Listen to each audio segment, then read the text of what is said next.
Welcome to The Becks, a podcast that explores multimedia horror with host Becky and Sydney. Join us as we talk about movies, books, video games, music, and much, much more.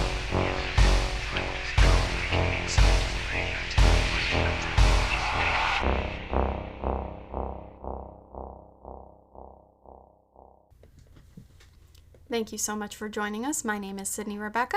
And I'm Rebecca Snow. And we're the Becks. This week we're talking about The Hollow Places by Kingfisher. Sydney's suggestion. Yes, I've read this book a few times. I think this last time I read it is probably 5. Wow. I like it a lot. No, it was really good. I really enjoyed it. I have not listened to the audiobook, but apparently it's pretty good. Yeah, no, I really liked it. Yeah. I think the narrator was really good at what she did. She's pretty funny. She does a good job of blending comedy and horror without it being like a horror comedy, and it's definitely still a horror with comedic elements. The scary moments are allowed to sit and be scary without there being comedic relief added in. Yeah, it's not like it's a cheesy kind of thing with the comedy that's added. It's just like normal people going about a normal day that turns into a nightmare, and somewhere in there you've got to find the humor of it all. Yeah. Even if there isn't any. So that's what I took it as. It's like, it would be like you and I if we were living this out. No, I had that kind of same thought. I'm like, I could picture this as me and Becky. Yeah. Which is not ideal because it's scary. It is scary. But yeah, I would see us acting the same way and doing the same things. So yeah. So Kara, the main character, nicknamed Carrot by her uncle, which is a really cute nickname. It is. She's 34, recently divorced, trying to figure out her life. Like, basically, she's like, oh, I'm going to have to move in with my mother. Yeah, she's a graphic designer by trade. Yeah, so she's not making the big bucks at all. And her uncle calls her up and is like, hey, I need help running the museum and I got a spare bedroom. What do you think? And she's like, fuck yes, I'm there. The way she describes her relationship with her mom is very much how the relationship with my mom kind of felt. Sometimes, not as bad, but yeah. She even says at one point, like, I love my mother, but we cannot live together. The ideal distance is like 200 miles. Amen, sister. I understand that too. I adore my mom, but yeah, we tried living together as adults, and that's not a thing. Yeah. Nope. Sometimes you just can't live with people you love. No. So the museum that her Uncle Earl owns is kind of a curiosity museum. It's something. It's called Glory to God, Museum of Natural Wonders, Curiosities, and Taxidermy. So it has everything in it. Yeah. Just a little bit of everything weird and eclectic. Well, and my favorite part of it is that he just, like, he gets donations to the museum all the time. And they'll tell him, oh yeah, this is a Fiji mermaid or whatever, and he just takes it. He's like, yeah, for sure, I believe that. Mm-hmm. Mm-hmm. And Kara talks about one time when she was younger and got into kind of an argument with him about evolution, because he believes in God and, like, the 7,000-year-old Earth or whatever. But then he comes around to the idea, but in a fucking hilarious way. He's like, you're right. It's like the next day after the argument. He's like, you're right. Because otherwise, how could Bigfoot exist? Yes. Bigfoot is the missing link. It makes perfect sense. Yep. And he's very earnest. He's not, like, fucking with Kara when he talks about this. He's very earnest and kind. And he's just a little bit silly and ridiculous, just like his museum. I love his whole personality, and I love their relationship. Yeah. Because she has childhood memories of going there and it just feeling at home and at peace. And she just really loved it there and loved him. And yeah, she jumped at the chance to move into the museum because the room is in the museum. He has a separate house, but she moves into the museum to help him. Mm-hmm. And he's got some health issues going on with his knees and back and... Yeah, it gets to the point where he actually has to take some time away from the museum, and Kara is left to run it on her own, which she's not worried about. It's just a museum, you know? It's closed on Mondays. It's just a lot of tourists and, like, semi-regulars. There's a coffee shop that is connected to the building that's next door. So her Uncle Earl owns the whole building.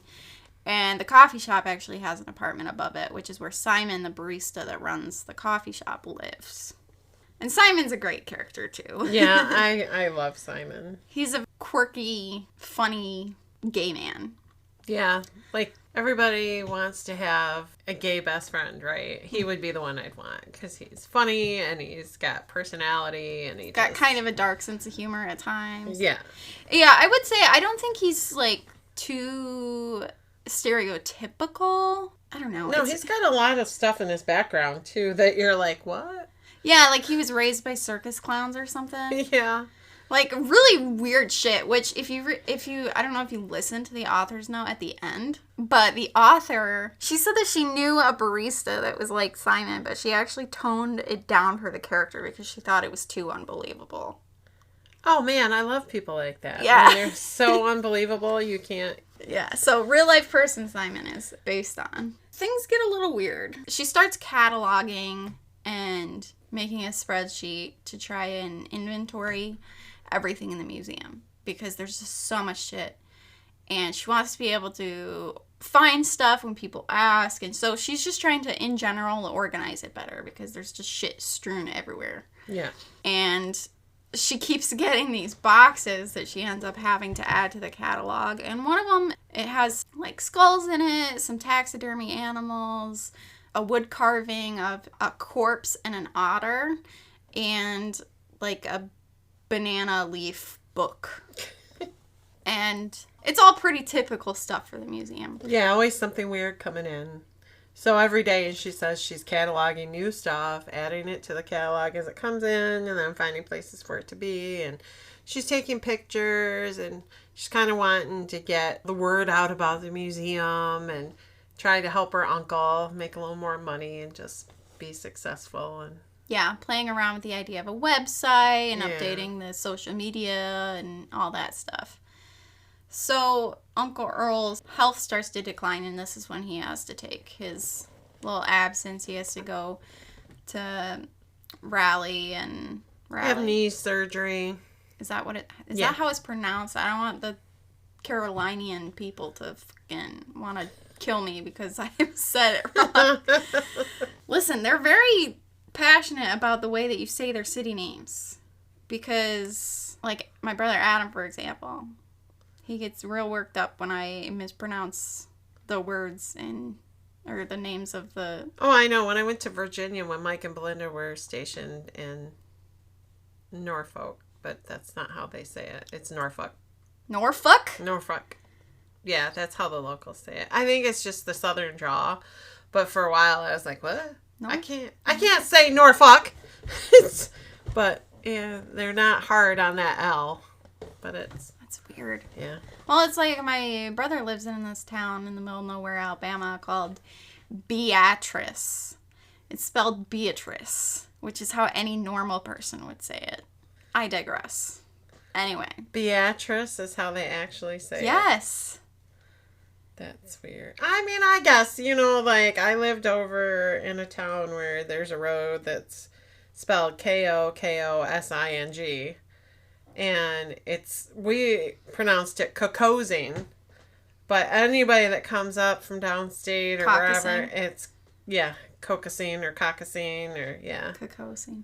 Yeah, I guess... You know what? I guess I'll give it some grace because we have a lot of like Native American named towns and streets and areas or whatever. So, I mean, also people in Michigan just pronounce shit weird. We do. She decides to put the otter in the kind of the prize exhibit in the museum, which is a taxidermied Amazonian river otter. And this thing is fucking huge. It's like 8 feet long. And I was like, there's no way there's otters out there that get that big. Like, currently. I like did not look today. it up. I probably should have. But No, they do. Because they still get that big? Yeah. Oh. The one in the book is uncommonly large, but they can reach that big. Why? Why do you need an otter that big? Like, the people who are around these Amazonian river otters, they're nicknamed water jaguars because they are fucking fierce. I don't know, like, what the stats are on them, like, potentially attacking humans. Probably not, because they're critically endangered, so there's not really a way for them to be, which is very sad. And they're majestic and cool as fuck, but if I got into a river and there was one of those in there, I would not feel safe. No, me either. They're literally, they can get up to 5.5 feet tall. So that's as tall as me. And I'm not a tall woman, but that's as tall as me. That's a big otter. That's an otter. Yeah. They're such cute little animals when Yeah. you look at them here in Michigan. Yeah, they're not the No. they're not the hand-holding pebble No. gifting otters of your childhood. That's scary. They're quite scary. It's like a field mouse versus like a muskrat. You know? Yeah. It's a serious difference. So she eventually discovers, and this is where the book really really kicks off, is there's this little hole in the wall, and she assumes that a tourist like fell into the wall and knocked the drywall in or whatever. Yeah. So she doesn't know how to patch it. So she goes over to the coffee shop and is like, Simon, I need your help. I don't know how to patch this. She doesn't want her uncle to know because it would upset him. And, like anything, you're left in charge. And she's like, oh, my, first week in charge and someone breaks a hole in the wall. Great. Yeah. So she goes and asks Simon for help. So he comes over with his little patch kit and he's like, it's kind of jagged. This is weird. Mm-hmm. And so he cuts a bigger section out of it, and lo and behold, there's a big hallway. A concrete hallway on the other side. And it doesn't make sense. So Kara's like, I want to go in it. I want to see where it goes, because this is crazy. Because they're like, it can't be over the coffee shop. Something's weird. It's just not making sense. Yeah, they definitely are trying to rationalize it, though. Like, the whole time. They're like, oh, yeah, it could be like, maybe there's like a hidden wall and it's like an optical illusion. And maybe it isn't as big as it looks. Like, we'll get measuring tapes or whatever. I realized upon rereading this book, I was like, oh, this is kind of similar to the Backrooms a little bit. Yeah, I would think so. Yeah, it's a similar concept. So they make the hole bigger, and they step through, and they start exploring, which is fair. This is the thing I have a hard time with, because nothing bad happens right away. So, like, they're not punished immediately by their curiosity. And so you can easily picture yourself as a reader being like, yeah, I would explore that too. It's cool. Yeah. Like, the concept of having, like, a hidden room or whatever, it's cool. Oh, yeah. I would definitely be like, yes, thank you. Hidden room in my house. I've always said I wanted one. So they follow the corridor, and it leads to this big circular room with graffiti that they can't read in. It's like a different language. They think maybe it might be Cyrillic, but they don't know the language, so they're not really sure. And so this is when they get a little bit creeped out and decide to hightail it out of there. So when they get back to the hole, they realize that the corridor side of it is made of concrete and the museum side of it is made out of drywall. Like, it makes no sense. It's super confusing. Yeah. And they joke around like, oh, it's a black mold hallucination. Yeah. Wouldn't that been nice? Yeah, it's bad when you're like, I really hope the mold spores are eating my brain instead of this being real. So they leave it for the night, and they decide to do some planning and exploring the next day. They explore the corridor in the opposite direction. This is when it takes a very dark turn. They find a room at the end of the hall, and it has a dead body in it. The thing about it is it's not a fresh dead body. This guy's been dead a very long time. Yeah, he's like bones. Like, there's not much left there. Mm-hmm. And I found this part to be kind of funny. I mean, it was horrible, but it was funny at the same time, because Kara's like, we gotta call the cops. Mm-hmm. And Simon's like, no, you can't call the cops. And she's like, what the fuck? It's a dead body. We have to call the cops. This doesn't make sense. And he's like, dude, I'm wanted in Florida. And she's like, you lived in Florida how many years ago? There's a statute of limitation. Well, then he revealed that it was actually for possession of, what was it, 2 pounds? 2 pounds. Of LSD. Yeah. Which... That's a lot of LSD. Yeah, the thing is like, I don't know anything about LSD, but I do know that it is sold in very, very small, like, micrograms. Because you don't need a lot. It fucks with your head. So the fact that he had 2 pounds of it is actually insane. Yeah. So Kara says so. She's like, dude, what the hell? He's like, I was young and stupid, or, something like that. It's funny. So she's like, okay, so we can't call the cops. And I think Simon does kind of make a good point. Like, it's obvious this dude's been dead a super long time. Mm-hmm. And they both get not just the unease of it, like, oh, there's a dead body here, but the fact that he had locked himself in and, like, barricaded the room off from the rest of the corridor, so that they were like, why? Yeah, they just didn't know what was going on. It seemed kind of creepy, kind of weird. They're like, well, maybe he was homeless and he, had some paranoia. Maybe there's just something weird going on. But things just are not quite what they seem to be. So they go to the barricaded door and it's like rusted shut. So Simon has to use a few tools to kind of lever it open. And this is when it goes from very strange to otherworldly, because they went into the portal in the evening. When they push that door open, it's daylight outside. Mm-hmm. And they're in this foggy... Super foggy, really hard to see. Like, area where it's all these little islands and grass and river and willow trees. Oh, the willows. So, I want to talk real quick about the story that this is based on, where she took the inspiration. Algernon Blackwood's The Willows. Have you ever read it? Mm-mm. So, it's a short story from ye olden day. From ye olden day. And H.P. Lovecraft, and we know about his opinion. Oh, but, we do. However, he knew his scary stuff, right? And he thought that this was one of the scariest stories ever written. I think we discussed that at some point. Yeah. And let me tell you, I read it. It's like 4 chapters. And it's about these 2 guys who go on this canoe trip somewhere. And they end up getting lost. They find these weird shapes in the sand. And there's these willow trees. And they hear weird noises. And, like, it's just very creepy. And it was super ahead of its time. I definitely recommend you read it if you get the chance. I will look it up, and I will do that.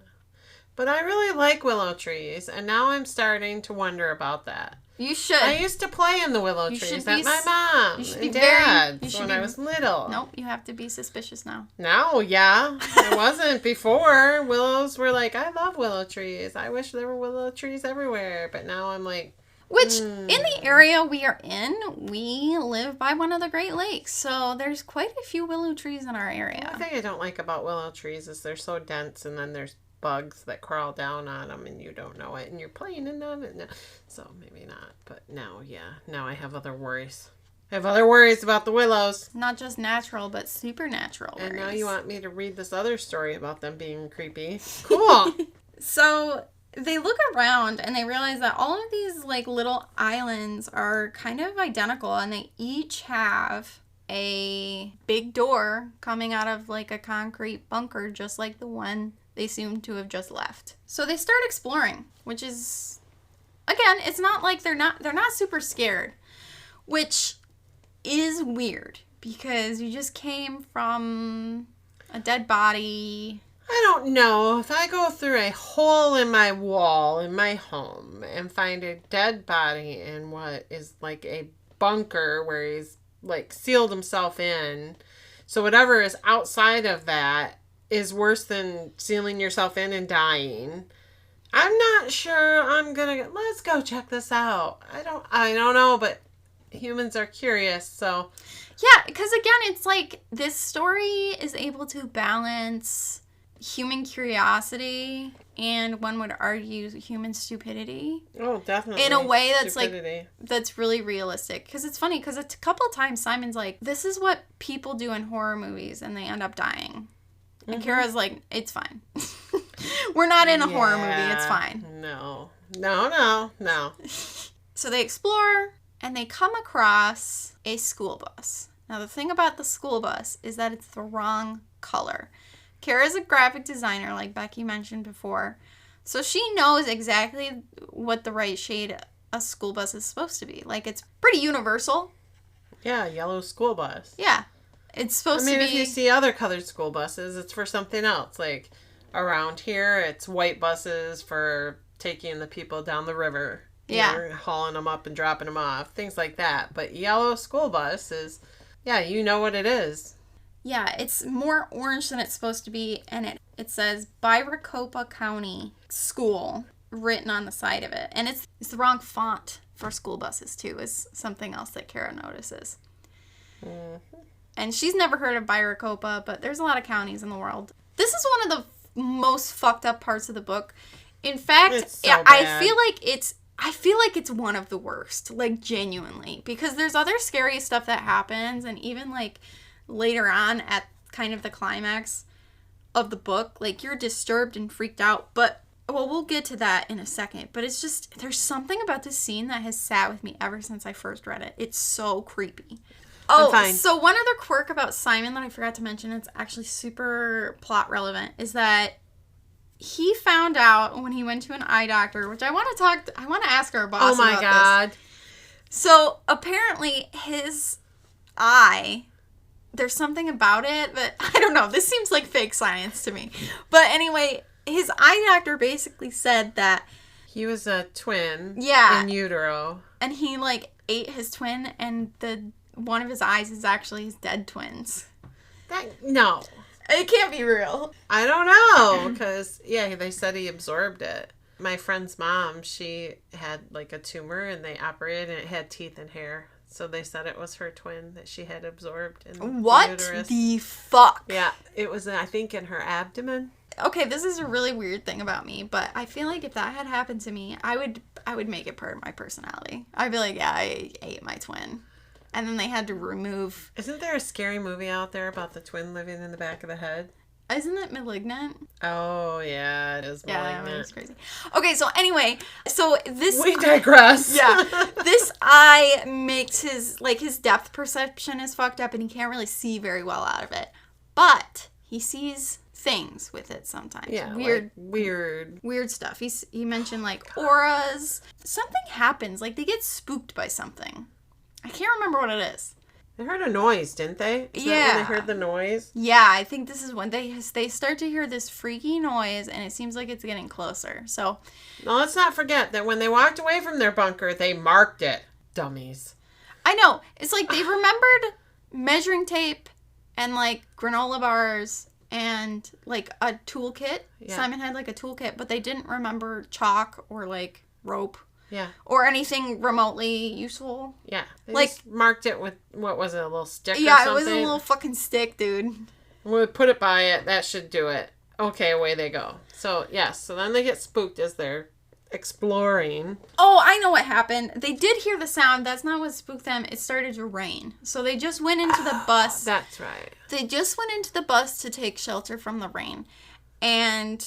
So they completely know they're in, like, a different dimension, a different world, because obviously it's, like, daylight where they're at. It's foggy. It's weird. It's not where they just came from. Mm. So Kara knows that something is off. I mean, so does Simon. They know.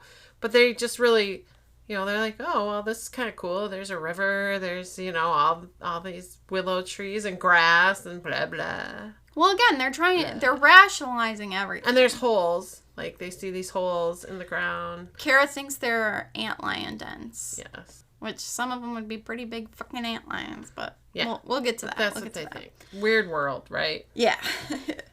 So they go to the bus. Yeah. Kara enters it, and she's like, hey, at least we can sit down. And Simon goes, don't. And there's such genuine panic and fear in his voice that Kara's like, what the fuck? And he's like, just don't sit. in any of the don't seats. sit there. Don't sit there. Nope. Important to note, the bus is completely fucking empty, or at least it appears to be. It's kind of like stuck in the sand. Yeah. So it's not going anywhere, because if you know anything about a bus, if it gets stuck in the sand, you're pretty much screwed. If it gets stuck anywhere at any time. Yeah. Have you ever been on a bus that's been stuck? Yes, several times. Yes. Northern Michigan. Yeah, Northern Michigan. Every winter, dude. One time we didn't get to the Spring. fucking school until like almost 10 in the morning. Yeah. Spring sucks too. Yeah, 'cause with the getting mud and stuff. So anyway.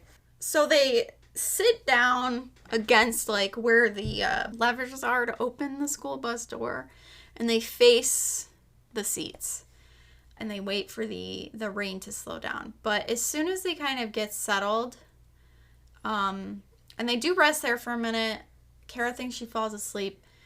She wakes up and she sees... Oh, it's bad. It is bad. It is bad.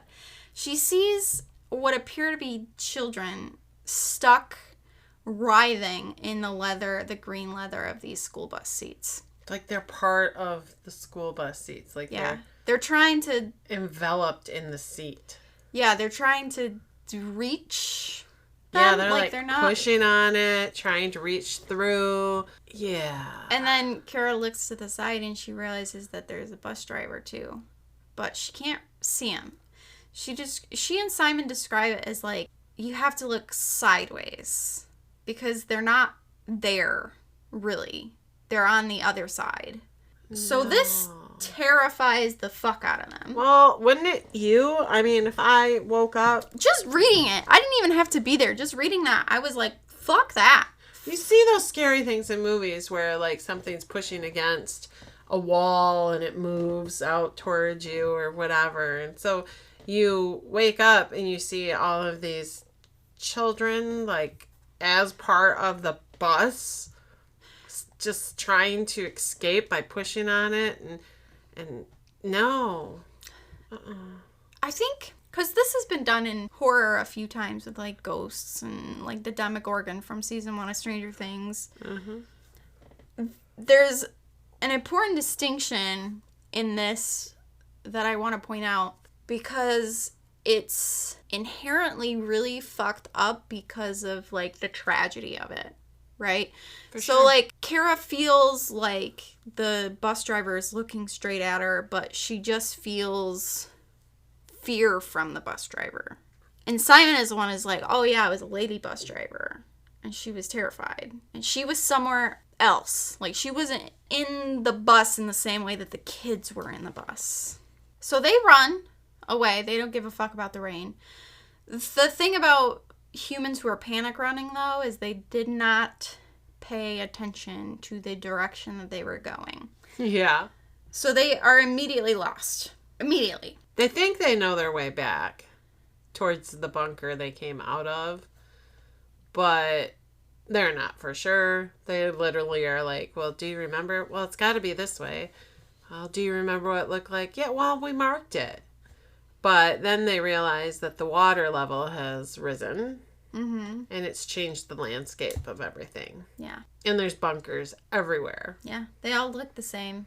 Mm-hmm. So now their mission is to find their bunker, which means walking through this strange world and looking at every door. And they got as far as they could away from the school bus, which... Again, who knows which direction they went in. Yeah. The right direction, the wrong direction. We don't know. They don't know. I bet they're wrong. They were wrong, by the way. Yeah, that's how they get so lost. So they try a couple of different bunkers. Some of them don't have doors at all, like they were busted out or in. Most of them are flooded. They know that theirs wasn't flooded, which I was like, do you know that it hasn't flooded? I mean, how do you know? You left the door open. Yeah, but using context clues, most of the ones that were flooded were like, it was obvious that the detritus and stuff had been in there a long time. Like lots of algae and rotting leaves and, gross stuff. Mm-hmm. So they finally enter one bunker and it's pretty flooded. They're able to go down the stairs and they stop. They don't step into the water, and Kara freaks the fuck out and falls backwards because she sees a man.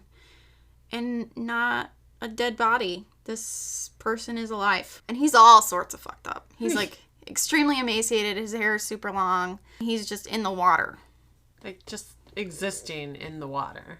And he says... In his very southern drawl. Yes, he does have a very southern drawl. He says that his name is Martin Sturtevant, and he tells them that there are things that exist in this world that will fuck you up. Yeah. They find some graffiti that they are able to read. One of which is a phrase that says, "Pray they are hungry." Yeah, that right there is putting me into a panic. Why am I praying they're hungry? What? So Sturtevant kind of expounds upon what that means. And he says that there are invisible beings, and they are drawn to thought. So if you think about them, they will come. How can you not think about those things if you're in this weird world where you know nothing and you're scared? So what's the first thing you're going to think about? You're going to think about them. Yep. So stupid. Yeah, what a weapon to have, though, right? Yeah, that's a crazy, like, I don't know if it's like a defense or an offense or fucking something. But either way... Yeah, no, not good. You're fucked. Because how do you not think about it? Because you're scared, you're trapped, you're fucking... It's like you want to kind of strategize, but strategizing is thinking about them. And then, guess what? There they are. Yeah. So he explains that either they're hungry or they'll play with you. And that's when he reveals what the fuck happened to him. And he rises up out of the water. Oh. And now, he had told them to step back, to get back further away from him because... Yeah, he said that I can't... He's like, okay... You guys, I can't reach you there. Yeah. You need to stay there. Which, even Kara was like, what the fuck is that supposed to mean? Exactly. So, yeah, okay, so now you're freaked out by that guy. You don't know. And he's in the water. And they keep talking about his long, scraggly hair. And how he's petting something underneath the water. Like he's running his hand over and over. And how she can't see through the murky water, but it seems oily. Mm-hmm. You can see where this is going. So bad.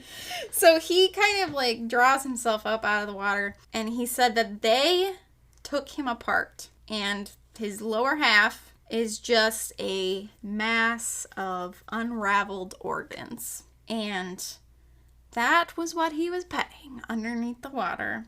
But he's not dead. He's starving, but he's not dead.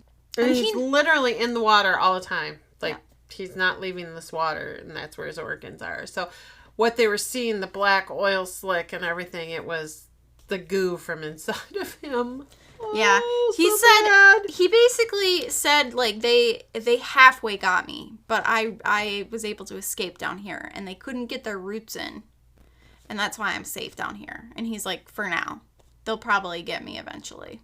Because he implies that, like, there has to be dirt or natural things for them to be able to spread. For them to be able to travel through the land. So, like, the bunkers are mostly safe. So Kara and Simon immediately split because they don't want to be near this man anymore, which is valid. Yeah. And he explains to them that there's multiple doors. Like, he tells them a whole bunch of information about how he got there, how he entered this world. There was a hole, and he explains that there's holes everywhere. So all those bunkers are entrances. He was a park ranger. Yeah. So he had just come through kudzu, which I think is like a type of brush, isn't it? Not sure. I'm going to Google it real quick. I believe so. So he's explained to them how he came in, how he wasn't able to escape back, and he kind of tells them that in the water they're safe. It's a climbing vine, and it's known as the vine that ate the South. Oh, nice. It's a notorious invasive species in North America that can grow up to a foot per day. That's crazy. And creepy. Yeah. No, thank you. I'm spraying that with cancer-causing agents. Anyway. He does give them a lot of information, though. Yeah. They run away, they split, and they realize, like, okay, we're not going to be able to find our bunker before it gets dark. So we need to find a place to... Fuck that shit. Find a place to hunker down, which is like, I wouldn't feel safe fucking anywhere. No. you see this guy that says that whatever this imaginary, well, not imaginary, but this hidden, invisible things have done to him, and you're stuck there at night? Yeah. Oh, boy. So as dusk falls, they see lights coming up from the willows. And they seem to bleed from the willows, and they dance up in the air, and then they disappear. And it's quite pretty. But then they also see something moving through the willows, something that seems to occupy the space, the empty spaces is how they describe it. And they think that it must be one of them. Yeah. Capital T. They can see it. They can hear it. They know something's there. But they can't see it. It's just like movement. Yep. But nothing that you can actually... And because of the movement, they know that some of them are smaller. And then there's a big giant one that they see. And, oh my God. Yeah. How do you even... No, I'm probably dead from a heart attack by now. Dead. Yeah. They won't have to play with me. I just die. Because I'm so scared. Yeah. How do you fight something you can't see or feel or... And you don't even know what it is. Yeah. And if you think about it, it comes for you. So, no, this is bad. Oh. So bad. They are able to find a bunker eventually, which seems to have, like, military supplies in it, but they're all fucked up and weird. So we have, like, MRAs here. These had FRRs, field-ready rations, right? So food. Yeah. Yep. They needed it. And they find a very bare-bones journal that basically just stated that they came in through this portal. They call it, like, a vacua. And that the soldiers basically died one by one, and then the journal entries just stopped. So, they also find a Bible that has some extra books in it. Books that don't exist in the Bible we know here in our universe. Yeah, wouldn't that be weird? And then also a porno magazine that has, like, some weird stuff in it. Like, they look human, but, like, they just mentions places that don't exist and blood signs and whatever. So it's almost like another alternate universe. So Yeah. are each of these bunkers, like, to a different universe and a different alternate world, or are some to the, their world? I mean, there's so many questions that have to be going through their minds. So they stay the night in there, and they steal the ration. Well, steal. Nobody's there to eat them. No. They're all gone. They take the field-ready rations, and they take the Bible, and they get some sleep. When they wake up the next day, they continue their search, and they actually do find the way home, and they're so relieved that they patch the hole with drywall. They're home. Yeah. They survived. They're good. Well, guess what? There's still like 50% of the book left. Yeah. So Kara and Simon both end up having bad nightmares. It's awful. They're back in there. They're back with the willows. Yeah. And Simon has the idea, like, okay, tie you up, and you'll wake up when you try to get yourself out of it. Yeah, because she's waking up and, like, her fingertips are really sore. So she's thinking maybe it's from, like, some of the chemicals of the things that she unpacked for the museum. Yeah. But they're, like, red and sore. So she's, like, bandaging her fingertips and stuff. Mm-hmm. Then she realizes that she's sleepwalking. Yeah. So eventually, she thinks it gets to the point where she's back in there, and they see... Oh, I forgot to mention. So at one point, when Kara and Simon are hiding, the first time they get trapped and lost, they see this man on a boat. The boatman. Yeah, the boatman. And he has a little pole thing, and he's, like, scooting his boat around. And something tells Kara that she does not want this boatman to see them. Like, her or Simon. So they hide. And they wait until he's long gone before they venture out again. So when she's sleepwalking, she's telling herself, okay, I'm sleeping. Like, I need to just go. I need to wake up. And nothing she does can wake her up. And she's walking towards the boatman. Mm-hmm. Down the slope. And he's beckoning to her. He's not saying anything. He's beckoning to her. And then she feels Simon barrel into her. And she realizes, I'm not asleep at all. And she's back through the bunker Yeah. into the willows. They run away, but she fucks up her knee bad. And the whole time, this fucking boatman is, like, trying to get to them. He, like, uses his pole to try to stab them. Yeah. Like, he's trying to And they're in the bunker. She had fallen down the stairs. That's how she hurt her knee. Mm-hmm. And Simon had hurt himself, too, at this point. He's coming after them, like, big time. Like, he's trying to bust through the door, like, into the bunker that supposedly they're safe in. Yeah. And the way that this is described, which I think I either forgot or I missed the first time I read it, was that his lips peeled back from his teeth like a monkey's, like a howler monkey or something. And his jaw, like, opened up wider than, like, should be possible. And he was, like, screaming. And he didn't have feet. He was, like, attached to his boat. Mm-hmm. And the only thing that saved their asses was the fact that he couldn't fit in the fucking bunker. He was too big. So they sealed the door behind them. They shut it, but they can hear him pounding on it, like, really hard, like, super strong. Yeah, and they know that the hinges are going to give. Yeah, so they keep running, and this time, when they make it back through the other side, they put a fucking steel plate over the hole. Simon's like, there's no way you're clawing this off. Like, yeah. You don't have the capabilities. Yeah, because she realized, though, what she had seen underneath her nails was drywall dust. Mm-hmm. She literally had been clawing her way back into the bunker. Dude, I'm over this. No. And they talk about running away, like, just packing it up and leaving. But she's like, but then Uncle Earl would come back. He would explore it, or he would look for us, or he would end up dead, or whatever. He'd end up over there in the willows, and she couldn't let that happen. Yeah. So, yeah. Oh, and there's a cat. They have a cat, too, in the museum. Bo. Oh, Bo. He's a good boy. And there's, like, weird stuff kind of happening. Besides the sleepwalking, like, there's, like, stuff ends up getting broken, and, like... And missing. Stuff goes missing, and... A white raccoon taxidermy that was in a display, and there were some tourists that came in to tour the museum, and when they did, they came downstairs and they're like, there is a broken display upstairs. There's glass all over. And she's like, what? So she went up. And this is after they put the steel thing on the wall.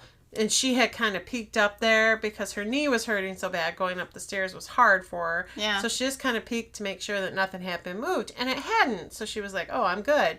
Well, then they tell her that there's glass up there. So she has to hobble up the stairs with the broom. And she realizes that the white raccoon that was in this display is just gone. Mm-hmm. So she's like, okay, so a tourist fucking stole my raccoon? Like, that's fucked up. Yeah. Weird. And... that night, something scratches at her door.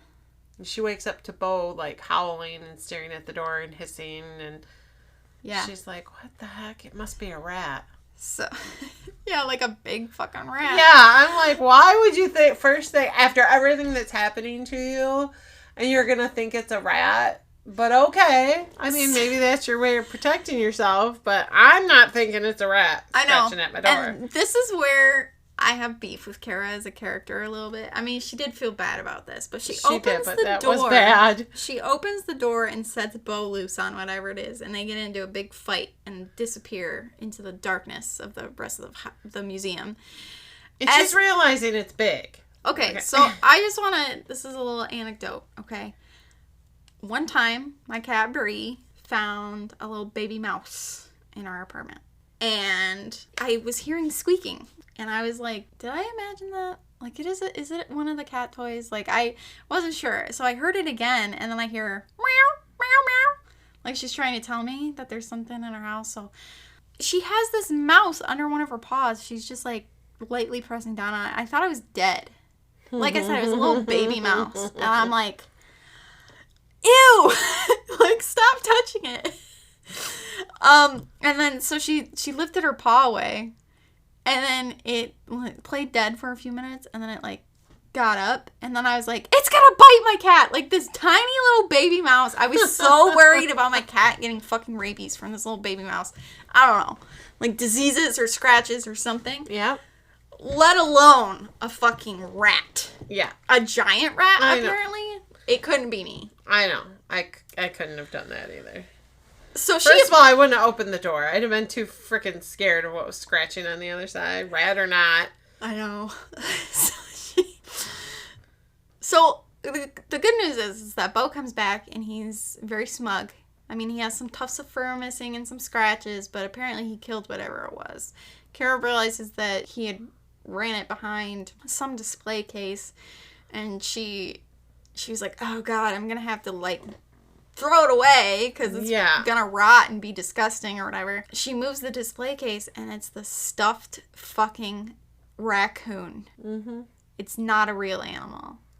But she still thinks that there's the rat somewhere. At this point, she has not put two and two together. Yeah, so she thinks that the rat, like, went inside the stuffed raccoon and died inside of it. Like, it made a nest out of it or whatever. And I'm like, okay, girl, whatever.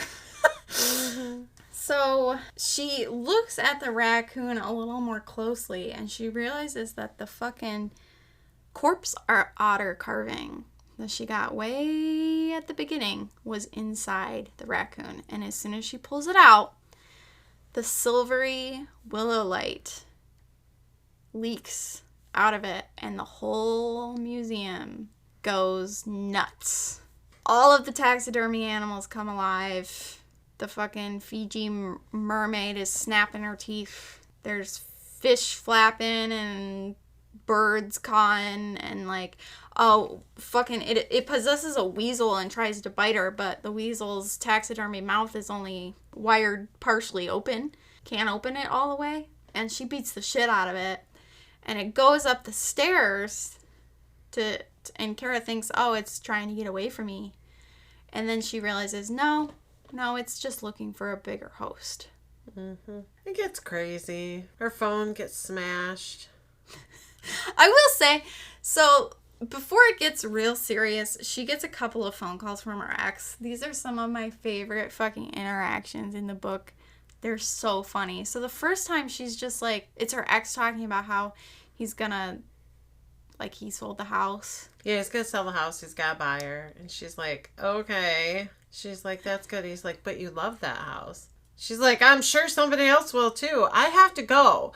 She's like, the least of my worries right now, I found a portal to hell, and my ex is calling me, telling me he sold our house. She's like, I could not give a fuck less about this. Like, yeah. And then the second time when she's in the midst of horror breaking loose in the in the museum, he's like, oh, I was two-timing you with this girl that I work with or whatever. Yeah, and he's like, I'm sorry. She's like, sorry about what? He's like, the Halloween party. Come on, Kara, you know. And she's like, what are you talking about? And he's like, well, I posted some pictures from the Halloween party last year, and your mom saw them, and she commented, but I was with the girl he had been seeing. He's like, Riley, her name was. Right. Because she thought it was the black lab. That part made me laugh. Because he got really mad at her because he's like... She's like the black lab from Three Doors Down. Yeah, because he's like, I know you're mad. And she's like, why would I be mad? And he's like, because of Riley. And she's like, the black lab? Because she didn't know. And so then in this last conversation, she's like... He's like, there were pictures of me with Riley, and I'm sorry, I shouldn't have cheated on you. I should have handled it better, because apparently the Halloween party was like 6 months before he ended their marriage. So he admitted to cheating, and her mom saw the pictures, and she saw that her mom had left her a message that was like 5 minutes long, but she was like, you know what? I don't fucking care anymore. I'm done with this. Yeah, she says like, oh, wow, I'm just so devastated. Now that you've heard what you want to hear, can I fucking go? Yeah, because he's like, Kara, and she's like, what do you want from me? And he's like, well, I thought you would yell at me. She's like, okay, you're horrible. You're awful. I hate you. You've ruined my life, and I'm so heartbroken. And she's like, now that you got what you want, can you go? And he's like, can we still be friends? She's like, fuck no. Yeah, she's like, good luck with that. Yeah. It's like, Jesus, dude. So yeah, unfortunately, the carving possesses the giant Amazonian river otter. And the only thing that's good about it is the fact that this river otter is blind as fuck. Now, at this point, Bo rejoins the scene, and much like most animals that are small but don't know that they're small, Bo is like, I will fuck this river otter up. And Kara's like, no, you won't. Get away from it. He tries for a minute, but it doesn't go well. Yeah. So the otter, like, shoves the Bigfoot statue out of the way that was, like, in front of the steel plate and claws through the metal, is like shearing it off. Like, this thing's got powerful claws.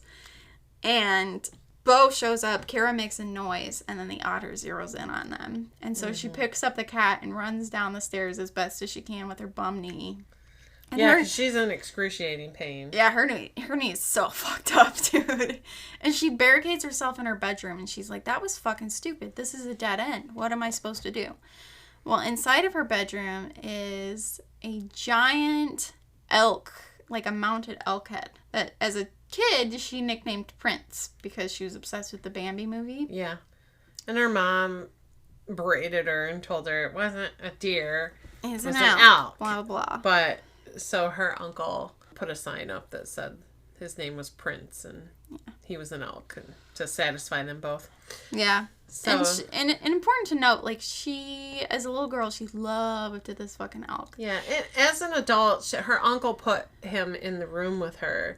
He said, I thought you might want a little piece of home, something familiar, so you weren't alone. And so she actually had hugged it at one point in the book when she's like, hello, Prince, and she kind of hugged him and went about her business. Yeah. And so when she sees that it's also affected by what she dubs the willow light, she's like, I can't fucking believe this. Like, this shit is invading my home. It's ruining everything.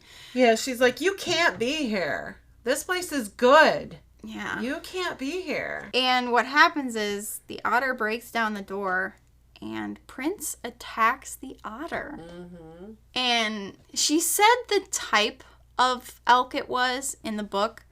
So I was curious. I Googled it to see how big these animals are. Because, like, you think of elk and you're like, yeah, they're pretty big. Moose are pretty big, whatever. This elk's head is, like, the size of a fucking 10-year-old child. Oh, yeah. They're Elk are huge. Elk and so moose big. can be gigantic. Yeah. So big. So, I don't know if they're antlers or horns for elk. I don't know. But either way, antlers. It speared this fucking river otter and it made it to where Kara and Bo could get away.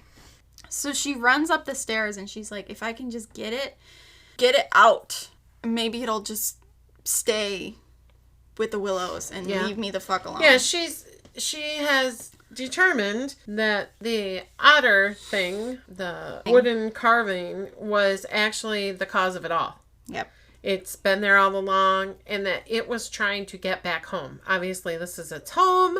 It's trying to get down in there, but it's going to take whoever it can on its way, apparently. Yeah, and she kind of remembers a montage of her picking up the carving several times, like it had fallen off things. She had found it inside the bunker hallway at one point, and was like, this fucking thing is the one that knocked the fucking wall in. Yeah. And was just trying to get home the whole time, and I just kept putting it back. And it was probably so frustrated. And then so it just started to use whatever it could to try to get in. It was trying to get me to open the portal up again. It was trying to get into the animals to try to get through it again. Like, all this stuff. Mm-hmm. So It's important to know, too, that Simon was sleepwalking, too. So they both were at one point trying to get into the bunker to apparently let this stupid carving go home. Yeah.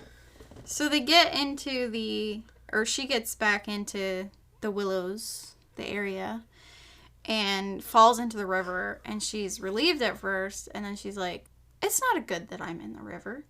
That's where the fucking river otter is. It lives there. Yeah. Like, what am I doing?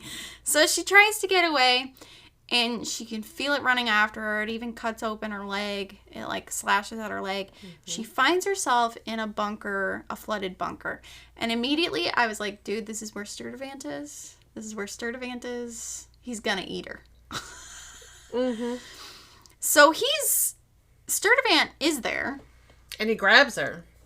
And he's like, you're still alive? Like, he's shocked by it. And she's like, yeah, but I'm about not to be. And she's in the water. He's in the water. mm-hmm. She's freaking out because she was like, I'm like in his entrails. This like it. And he actually, because I was like, oh, she's dead. Like, yeah, he was impressed with her though. He's like, you again. Yeah. You're still alive. Yeah. And she's like, I got out, but I had to come back because this thing wanted to come home, and so I have to get out. And he's Please like, let me go. Yeah, and he's like, then get the fuck out. And he throws her across the room and starts fighting the otter, which had followed her downstairs into it. And so she starts running back, and she's trying real hard not to think about it, but the sound is in the air and it's getting closer, and then she falls over and she sees it, them, whatever it is, and it's about to kill her. The Bible that she stole had notes in the margin. There's so much that happens in the book. You guys need to read it. Yeah, we can't cover everything. There's no way. And it's just too much. It talks about how pain can save you from it, because pain blocks out every other thought. So you don't think about them to draw them to you. So basically when she's about to get fucking unmade or eaten or whatever, she punches her bad knee. Yeah. And it saves her life. Mm-hmm. She's able to run out, and she makes it back into the museum, and it's okay. They seal everything up. Yeah. And it stays sealed this time. Mm-hmm. Yep, it actually goes away like there's an actual wall. Yeah, she even cuts into it at one point, and she just sees insulation pipe. Yeah, she cuts a tiny hole and takes a picture with her phone so she could see, and there's nothing there. So, dude, I'd have to be doing that every 6 months. Yeah, but then the really funny thing is that she talks to the guy that sent that item to them. Yeah. And she's like, did you send this? And he's like, oh no. And then she goes nuts because she realizes he knew. And he's like, didn't you read the book? And she's like, book? Yeah. Oh, that was the banana leaf book that was in there. Yep. Told her what not to do. And he's like, I thought if I sent it far away that it wouldn't do anything because it would be far away from the willows. Yeah, because he found it in the Danube, and so the carving was there, and then there were the willows. The willows were there, so he fucking torched the fuck out of the willows. Killed them. And was like, I'm gonna yeet this otter as far away as I can. My good buddy, Uncle Earl, he'll take care of it. Yeah.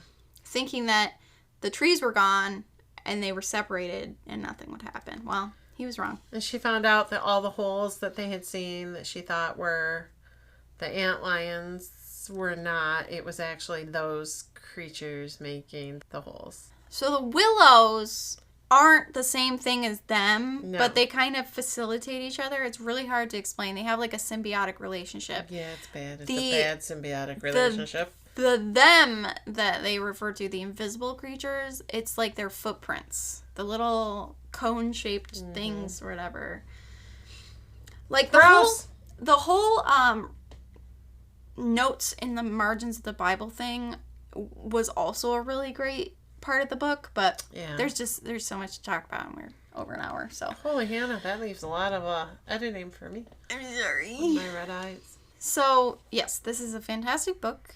It was really good. I really enjoyed it. I wasn't sure what I was going to think of it. Now I'm freaked out by willow trees. Thanks, Sydney. Well, the book multiple times kind of gives you like a sensory experience, because it like, so you think of the smell of the fog and the decaying leaves and the sound of the river and then the susurration of the willow leaves and stuff like that. And it's just like, if you've heard willow tree leaves in the wind, you know exactly what the author is describing. Mm-hmm. And then it's just creepy. It's just creepy for the rest of time. Because I told Becky, I'm like, I read this book and now willow trees are creepy. And she's like, nothing could make willow trees creepy. They're beautiful. And I'm like, wanna bet? Evil. Sydney's evil. So if you haven't read it, check it out. The ebook's great. I own the physical copy. Apparently the audiobook is really good. I really like the audio a lot. I did. I just thought the narrator did a really good job. She did a really great job with inflection and urgency, and it's just really good. Yep. Yeah. So check it out if you haven't. This is definitely kind of a weirder horror book, but still very creepy. Mm-hmm. Today the pod, tomorrow the world. My name is Sydney Rebecca. And I'm Rebecca Snow. And we're the Becks.